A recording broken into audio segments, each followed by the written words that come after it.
Thank you, Forrest, for that great introduction. I will talk a little bit about ETL pipelines, so maybe you'll learn a little bit about those as well. So thank you all for coming today. As Forrest said, I'm Kyle Stratus, I'm engineer at Affectiva, and today we'll be talking about our efforts towards a truly end-to-end machine learning pipeline. So I guess the big question is, what does end-to-end really mean? So we have kind of these obvious parts of any sort of AI platform that's out there. You have the really obvious kind of the data modeling. You need to know what your data looks like.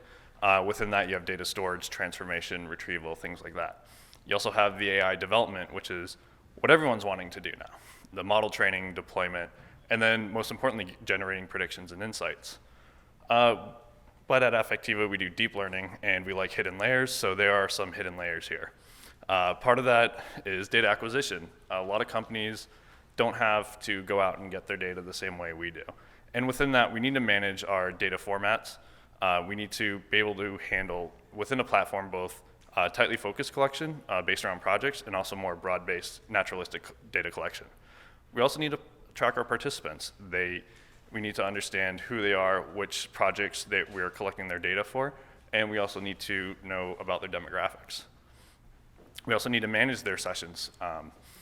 We need to manage our hardware. So at Affectiva, we're working with multiple different cameras, camera angles, lenses, near-infrared cameras, regular visual cameras, et cetera, and we need to manage that. We also need to do data QA and data cleanup at those stages. And there's also the research layer. So we have things like experiment management, and this can be from the level of an entire project, a whole end-to-end project, or that can also be at the level of a single scientist creating their model and iteratively developing it. And then part of that iterative development of a single model is model evaluation and rapid prototyping. That's probably one of the more important parts of any platform, is to be able to very quickly evaluate your model and see how accurate it is based on whatever metrics you choose. And then data discovery and bias reduction are also huge for research. We need to be able to find our data quickly, know what data is applicable to whatever project we're working on, and we also need to make sure we're reducing any bias in the data that we're sampling from. And then ground truth labeling, also a really, really important part. We need to know what's actually happening in the data that we have. And this also includes, besides just the labels themselves and managing those labels, we also need to know the data lineage. If transformations were done on the data or we changed a label, we need to know what the original label was. And we also need to be able to version that data. So if anything else changes, we need to know both what changed, what the parent data set was, as well as be able to roll back to a previous version of that data. So think of like a Git or GitHub for data. So Affectiva's needs, these are kind of unique, and most of them reside in this hidden area. Some of our needs are high-speed data ingestion. We need to bring in data quickly because we need lots of data for the models that we train. We need to be able to maintain sort of a research project-driven approach. This is the approach that we use most often. In addition to that broad-based collection, we need this kind of to support this more focused collection. We need to understand flexible or different data types. Within video itself, there are multiple data types we need to handle, but also we need to be kind of data agnostic. We need to be able to handle any sort of data. We need to handle binary data maybe, or audio data, things like that. We also need highly scalable labeling tools.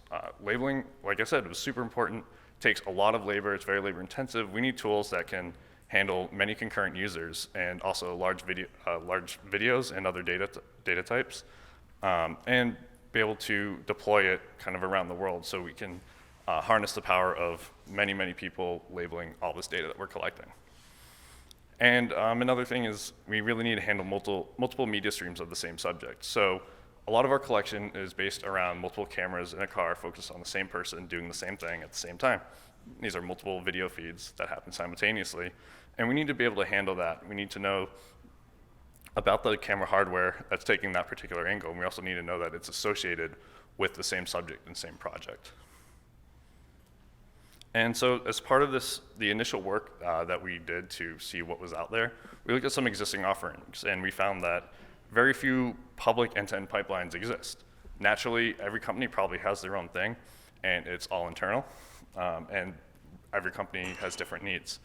The few that do are Airbnb, which has their Big Head offering, which I like the name of. It's Silicon Valley reference, and I'm a big fan of that, so that's always fun. And also Uber has a framework called Horovod.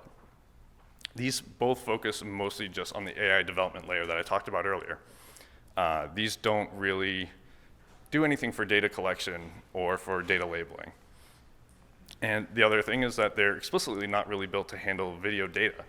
Airbnb, if you look at their Aerosol, which is a major portion of their Big Head offering, it explicitly says this is only good for sparse data sets. Anything that's densely populated, such as video pixels, it doesn't work as well on. And Uber's Horovod is actually really more of a distributed training framework that we could harness and use for the specific task of distributed training, but not so much for anything else we need to do. So we'll move into the challenges that we face and some opportunities that have arisen from that.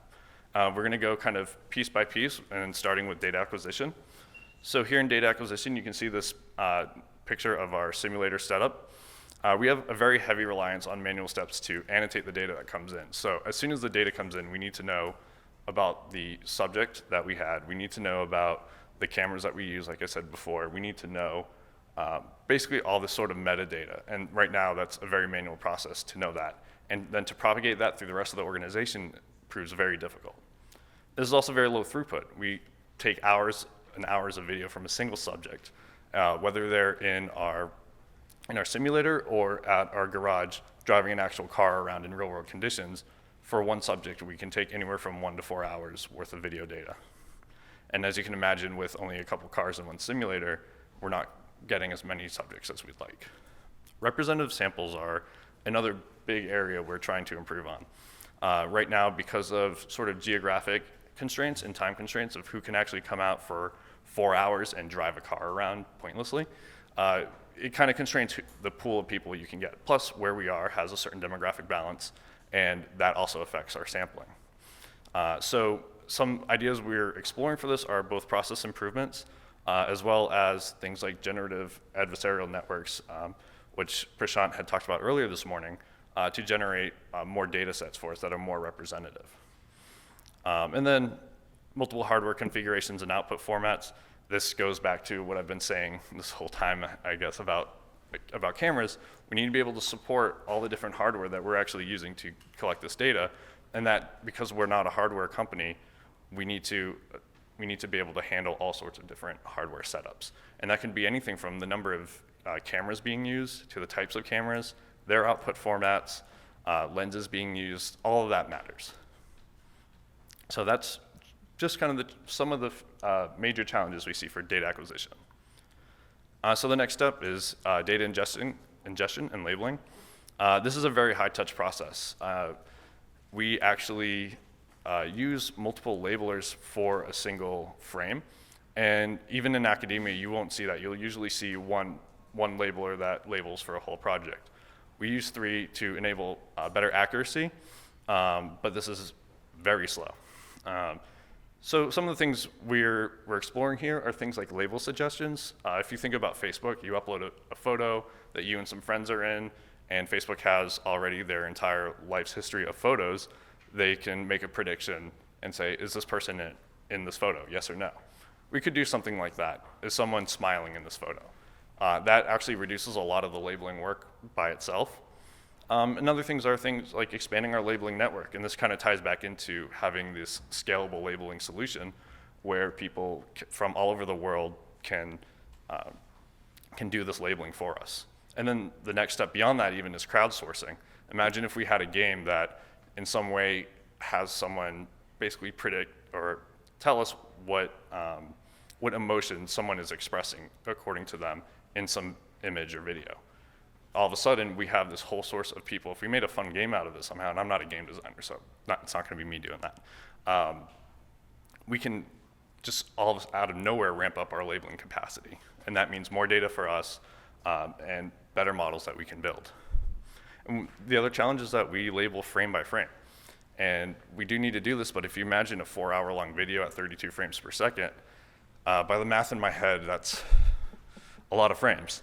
So we need to figure out a way and to get around this frame by frame labeling, and some things that have been brought up are interval-based labeling. So someone isn't going to smile for a single 1/32 of a second. They're going to smile over the course of maybe multiple seconds, or they're going to wince away in, say, on the scale of half seconds. So if we instead can handle interval labeling, then all of a sudden we cut down a lot of the labeling work. And then the next step is the model development process. So here I have a little diagram that kind of has a general outline of that iterative model development process. So we start with some data that we've collected. We start developing the model definition code. We go to train it on some labeled data set. Then we check that performance against any sort of validation or test sets. And here's where we have a decision point. Do our metrics line up with our goals, or do we need to go back and check, either use new data or redevelop our model in some way to get to those metrics accuracy or false positive rate that we're comfortable with. And then once we do get to that portion, then we can deploy the model. It's frozen and it's part of our product. Some of the problem here, though, is that we have a very long timeline from model development to model deployment. And kind of a theme here is that it's because a lot of this process is very manual. Another challenge is that we don't really track the metrics of the models. We kind of informally do, but if someone develops a model, they're kind of keeping a list of whatever metric they're looking at, whether it's overall accuracy or false positive rate or any other metric. We don't have a really kind of centralizable way where we can all go back and look and say, okay, this version of this model was actually better than a later one that was developed. We should probably go with this one. And then model evaluation is incredibly manual. It's a very long process that takes a few days to evaluate a single model. So if you imagine, we can't really rapidly prototype anything right now because it takes on the order of day to days to actually evaluate one version of a model. And this is actually something I'm working on myself, is automating this whole process. And hopefully very soon we'll be able to roll out this tool and very much speed up the whole evaluation process. We also have an internal framework for deep learning, which has actually been incredible. I've talked to people that don't have this sort of internal deep learning framework, and they miss it, or if they've previously worked with us, or they wish they had something like this. So this is beyond working with just plain TensorFlow or PyTorch or anything like that. We have our own framework that's been great, but there are a lot of improvements that are still to be made on it, like supporting multiple GPU training on one system, on one computer or server, or distributed training across multiple servers. There's a lot of room for speedups and optimizations here that can even further increase our throughput. So now, with having gone through all those challenges and some ideas that we've come up with, I want to kind of go to the design decisions that we've made over the course of this project. So again, deep learning, we love layers. So at the base layer, we have this digital asset management service. So because data is at the core of everything that we do, it makes sense that our architecture kind of reflects this. And so at the lowest level, we have this DAM service, and when we're frustrated, it's really a really nice acronym to have. And this is great. It supports things like data versioning, data lineage, access control, metadata, legal compliance. This allows us to work with partners when we can control who has access to what data, and also to safeguard the data of the people who donated their time and their likeness to our research. This basically is the layer that interacts with the raw data, makes it queryable no matter where it is, so that we can have the data wherever it needs to be, and it's coalesced through this one kind of gatekeeping service. And then we have the services layer, and this is part of a kind of more typical services-oriented architecture. This is where any sort of interaction between an application and the data itself happens. These services are usually small and pretty self-contained. These can do things like applying a label to some data, retrieving a label, retrieving just the piece of data itself. These services that we build can be reconfigured and recomposed into new applications, so we don't have to create a new service every time we need the same functionality in a new application, such as data retrieval, which would be pretty much what we need, the baseline of what we need to do in every application we build. This also enables us to really be cloud first. This is all in the cloud, primarily on AWS. And so this enables our team to be as distributed as it is. We have offices in Cairo and in Boston. We also have a number of remote workers. And then any partners we may work with, this enables us to very quickly distribute our tools. And then we have the application layer. This is probably the most fun because this is where the action happens for the user. And it's not just the point of user interaction. This also includes things like daemons or batch jobs or ETL pipelines, like Forrest mentioned before. So if you don't know what ETL pipelines are, this ETL stands for extract, transform, and load. Some of the more common data operations that happen in any sort of organization now really focus on those three things: getting your data from some source, doing some kind of transformation for it, and loading it to your own data warehouse, data lake, database, data, whatever suffix you want to add to it. So this application layer includes all of these things. And these applications can also interact with each other, not only through the services layer. And ETL pipeline is actually a prime example of that. All applications are composed of these services, and some common tooling that you'd find at this layer would be things like an interface for labeling, or an interface for querying data or data discovery, applying transformations to a set of data, automated QA. All of these things would happen at this applications layer. And that's not all. We also have standalone tools. So these are all tools that are kind of independent of data. They don't need to live on top of our data. These are things like a model evaluation tool. If it's not really pulling data, maybe querying some data set to generate the evaluation metrics, but for the most part, it's kind of a standalone tool. Another great example of this is our internal deep learning framework. This is kind of standalone. It doesn't really need access to the DAM or to any of the services on its own. You can build in access to pull data, but it's a framework that lives on its own. It doesn't live on a server somewhere. You pull it into your code, you use it. Another really interesting thing that was actually brought up very recently was a mobile data acquisition toolkit. Now, imagine if you could take all of the hardware that you need to pull data from a user, fit it in a laptop bag, bring it to them so they don't have to come to us, install it over the course of an hour, and all of a sudden they have a camera that they can also use for maybe a rear view camera as well, or any other feature, but we can also get their data from them during naturalistic driving conditions. These sort of tools are some of the things that we would build in addition to everything that lives on the cloud. And so throughout this process, we've learned a lot of lessons. Buy-in is the most crucial thing when you're starting a huge project like this from scratch. This project is quite ambitious for our team and just in general, and getting the entire organization to buy-in is absolutely crucial to this. So how did we get this? We kind of worked from the ground up when myself and Dayan here, who I work very closely with on this project, when we both started, we immediately went to every single team and interviewed them within the first couple of weeks of starting at Affectiva. And we were able to really have frank conversations about what their system that supports their work does. And by team, I mean these different layers: the data acquisition people, data labeling, the science team. All of these groups, we were able to go and talk to and get really honest, have really honest conversations and understand how the system works as it is, what their frustrations are. And also, this also allowed us to get a much deeper understanding of our entire system end to end in a holistic sense. I think being new employees, it was really easy to get an honest evaluation of these tools because they weren't our fault. So we were able to get a really honest and frank discussion of what their pain points really were and help guide how we were going to build this system. And we really and that bubbles up. So our goal really is to convert these frustrated users into fans of what we're building.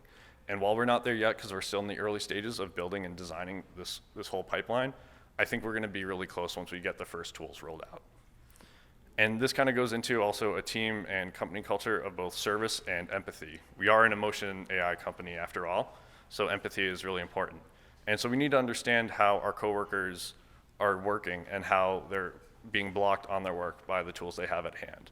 And so with the perspective of us existing to serve our coworkers and to make their lives easier, I think that helps get people excited about what we're doing, gets a company to buy into our work, and to also drive us to really put out a great product for our coworkers.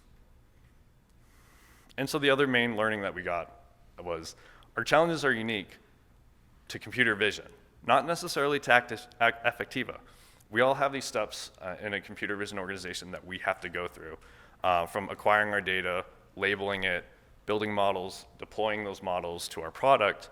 And in between all of these steps, we also have QA steps that we all have to be aware of and build a platform or tooling around. And these existing tools don't handle all steps. Most of these companies, such as Airbnb and Uber, get their data just by virtue of existing. They get their data from you going on to Airbnb and rating your most recent stay in the Roach Motel that you thought was this beautiful mansion. They have all this kind of at hand they get a data pipeline that gets into their database. The data model's pretty well known. We don't really have the same thing for computer vision. So what we're trying to build now is this one-stop shop for computer vision workflows, and hopefully next year I can show something a little more hands-on, and we'll have some progress here and a lot of great tooling to show you all. So thank you again for attending today. Are there any questions? Yes. So is this pipeline a product that Affectiva is intending to make available to others outside of it? We're not quite sure yet. We're going to see where it takes us, and if there is some sort of product market fit, why not? I would love for that. Yes. Yeah, I missed the very beginning, so I apologize if you addressed it. But I believe that Affectiva is also working on audio data, for example. Mm-hmm. So if this is a computer vision specific pipeline, I'm curious how flexible it's going to be, or what y'all thinking in terms of handling other types of data that are going to come in. Yeah, so one of the main things about this platform is that it will actually be data agnostic, because we do need to handle all sorts of data, whether it's vision or not. However, the workflow that we find happens for, or is done for computer vision organizations is going to be the same whatever data we're actually pulling. So yeah, this platform will be able to handle all sorts of data types, ideally. Yeah. So that's you have all the definitions of the pipeline, and you know what the labeling you're doing and what data you packet. So what is the cycle time from you go out, start data package, until you have the product deployed first model? Yeah, so when we start collection, it varies depending on the project, of course. But I mean, you're looking anywhere from a few months to maybe 8 or 9 right now. You may have said this as well, but are y'all running this on your own hardware? Is it in a hosted managed cloud, or and kind of how large of a distributed system are you able to support in terms of distributed training? Yeah, so we haven't gotten to how big of a distributed training force, I guess, or fleet that we're willing to pay for yet. But we are primarily on the AWS cloud right now, with the intention of this being more or less agnostic, so that if we need to move to another provider, we have that ability and some flexibility there without much downtime. Yes. Regarding interval labeling, so do you expect the cloud workers to say there is the beginning and end of an action, like sliding, for example, or are you detecting the start and end of an action automatically? So I believe in the labeling process, we label onsets and offsets, but we also label if they get just a single frame, whether they won't know, because we do this frame by frame labeling, they don't actually know where the offset and onset is. Excuse me. So depending on how the labeling is done and how it's actually fed to the labelers, we may have offset and onset, we may not. Okay, because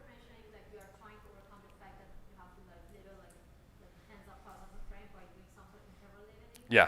reduces the load. So I was wondering if that's actually just given to them, like each, I would say like verbal smiling, or they have to figure at the beginning. Yeah. If they are supposed to figure it, the humans are not very reliable, maybe. Yeah, exactly. It is a big challenge when doing just frame by frame. Usually they have a segment of video. However, we can't necessarily guarantee that video has the full interval of some emotion that they're labeling for. It may start as they're already emoting, and they may be able to tell us that this is where we think it stops, and so we'll have that kind of information.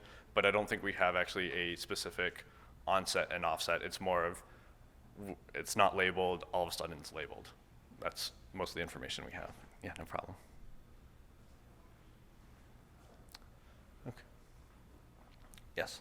Sort of similarly with working with intervals, I'm wondering if maybe there's some features that have duration, others that don't. So I'm thinking like the difference between yawn and just mouth being open. Yeah. Where is it possible to like go through at intervals, and then once you found something interesting in a particular interval, then look at the location, the neighborhood of that, and label features that maybe have duration that might include that. Exactly. Yeah, that's something I think we will be exploring as far as having both kind of interval and frame by frame capabilities. And again, these are kind of ideas that we're still floating around to see where our labelers would work best. Maybe it comes to where interval labeling isn't as effective as we thought it would be, and it's something that we have to build and test repeatedly and see where people actually work best, because that's when you get to the human factors and kind of UX sort of thing. I have a question regarding one of the past slides before lunch. So you were showing the expressiveness. So are you asking crowd workers or experts to label the expressiveness, or are you doing it algorithmically? For that particular project, I'm not entirely sure. I'd have to get back to you on that. But I believe, off the top of my head, I'm not entirely sure how that particular project is labeled. No worries. Sure. Somebody else has a question. How do y'all deal with model versioning and model drift and just retraining those kinds of problems in the system? And so right now, there isn't a whole lot of that happening. So a big part of this pipeline will be versioning the models themselves and seeing and understanding how they change over time as new data comes in and as we continually evaluate them against our newer data sets and our newly labeled data. So. Are these deployed at the edge, or are they only No. cloud right now? They're actually deployed on a software development kit that we release basically we have all these frozen models that are put into our software development kit that are then deployed to our customers. All right, I think I'm right at time, so thank you so much, and thank you all for the great questions.